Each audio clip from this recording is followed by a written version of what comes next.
Adat farmers സഹകരണ ബാങ്കിലെ സാമ്പത്തിക ക്രമക്കേടുമായി ബന്ധപ്പെട്ട കേസിൽ വിജിലൻസ് കുറ്റപത്രം സമർപ്പിച്ചു.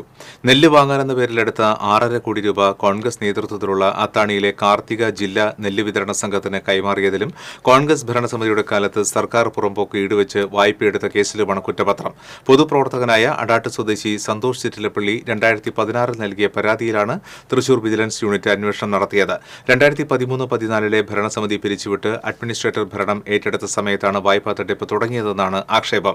മുൻ administrator T V. Rajeev, K. Jayakumari, Divakaran Kannath, T K. Sivasankaran, Williams Joseph, P. Ramachandran, Sushil Varma, M P. Rajendran, K. Ramachandran, A V. Rappai, P K. Nanu, P A. Ashokan, A V. Johnson, P N. Rudran Namboothiri, P T. Jose, Stella Raphael, Omana Venugopal, T R. Jayachandran, V O. Chumar, C C. Haneesh എന്നിവരുടെ പേരിലാണ് കുറ്റപത്രം. ഫാർമേഴ്സ് ബാങ്കിലെ 12 കോടി രൂപയുടെ ഒരു അഴിമതിയുടെ കുറ്റപത്രം സമർപ്പിച്ചിരിക്കുകയാണ് വിജിലൻസ് കോടതിയിൽ. 2013 മുതൽ തുടങ്ങിയ ഒരു അഴിമതി കേസാണ് ഇപ്പോൾ ഒരു കുറ്റപത്രത്തിൽ എത്തി നിൽക്കുന്നത്.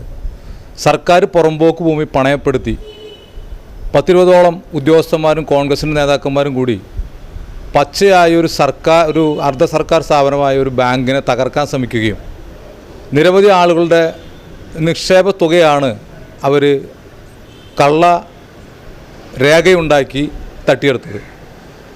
വളരെ പ്രതിഷേധാർഹമായൊരു സംഭവമാണ്. നാട്ടിലെ ഒരു പ്രസ്ഥാനത്തെ തകർക്കാൻ ശ്രമിക്കുന്ന ഒരു സംഘത്തിനെതിരെ അന്വേഷണ ഉദ്യോഗസ്ഥന്മാർ 8 വർഷമായി നടത്തിയ അന്വേഷണത്തിൻ്റെ ഭാഗമായി 300-ലധികം പേജ് വരുന്ന കുറ്റപത്രം സമർപ്പിച്ചിരിക്കുകയാണ്. 16ഓളം കോൺഗ്രസ് നേതാക്കന്മാർ പ്രതികളാണ്. സി.എൻ. ബാലകൃഷ്ണൻ്റെ മരുമകൻ രാജേന്ദ്രൻ,